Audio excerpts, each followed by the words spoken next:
Un traité qui inclut des armes nucléaires tactiques sur le sol biélorusse. Cette annonce de Vladimir Poutine marque un tournant stratégique majeur dans la coopération entre la Russie et la Biélorussie. Le nouveau traité sur les garanties de sécurité de l'État de l'Union sera signé à Minsk, consacrant l'engagement des deux alliés à défendre leur souveraineté par tous les moyens nécessaires. N'oubliez pas de vous abonner et de partager vos avis sur cette décision historique en commentaire. Ce traité, qui sera officialisé lors d'une réunion du Conseil suprême de l'État de l'Union, définit les obligations mutuelles entre Moscou et Minsk pour garantir la sécurité de leur alliance. Selon les termes dévoilés par Vladimir Poutine, il inclut l'utilisation possible des armes nucléaires tactiques russes désormais stationnées en Biélorussie.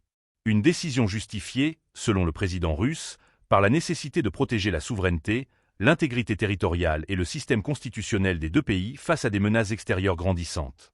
Le déploiement de ces armes en territoire biélorusse, réalisé sur proposition du président biélorusse Alexandre Loukachenko, est perçu comme une démonstration claire de l'intensité du partenariat stratégique entre les deux nations.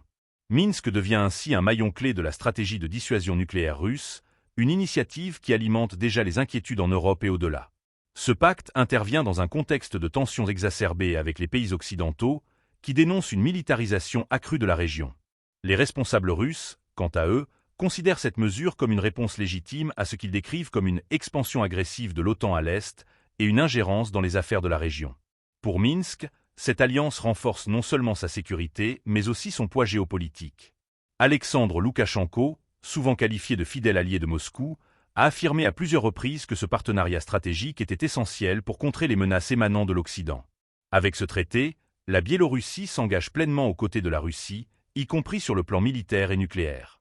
Les implications de ce traité vont bien au-delà de la région. En intégrant officiellement des armes nucléaires tactiques dans leurs dispositifs conjoints, Moscou et Minsk envoient un signal fort à leurs adversaires. Le risque de militarisation nucléaire en Europe de l'Est devient une réalité tangible, suscitant des réactions mitigées au sein de la communauté internationale.